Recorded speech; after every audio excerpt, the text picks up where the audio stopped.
there on the internet. Had an idea today, inspired by Alicia. If I could have one lesson to teach someone I love 3 things about Jiu Jitsu, what would they be? A lot of you guys are stuck at home with no training partners. You've got partners, you've got family.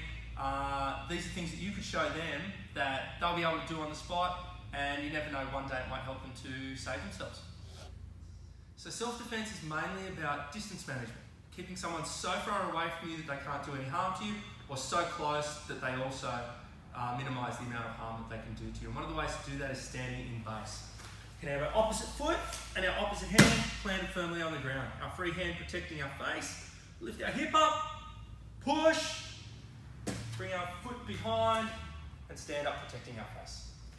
Again, opposite hand, opposite foot, just here, just like you're chilling out at the beach, okay?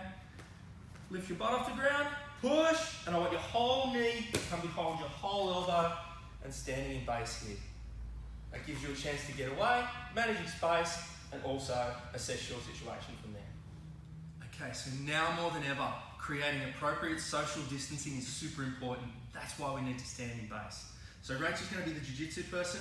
I'm going to be the bad guy or the bad girl, depends on which day of the week it is, okay? And we're going to have a look at how standing in base maintains that social distancing. So we're here.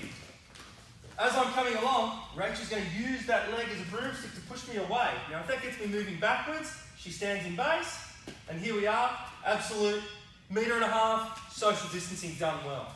But what if I don't move back?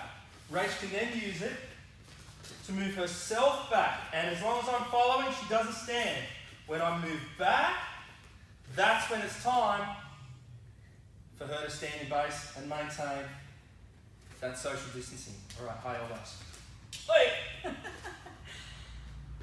All right, so if I've got that hour to teach someone I love some jiu-jitsu that's going to save their skin, I want them to be able to get out from underneath someone who's trying to hold them down and potentially trying to hurt them.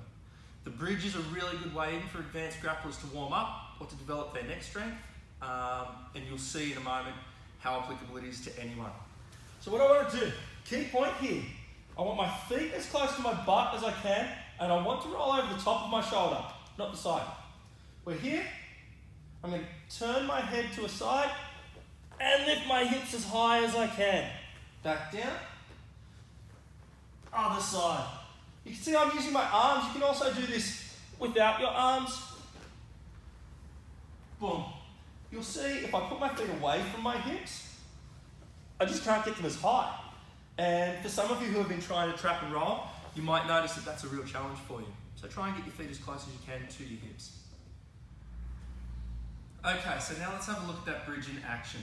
Rachel's laying on the ground, and I'm the bad guy or the bad girl. And I'm sitting on top of her, so mount for those of us who do jiu-jitsu, okay? And I'm just holding her down at the moment. First thing she's already done, she's protecting her face, she's got her feet up near her butt, great, but I'm way inside social distancing measures now.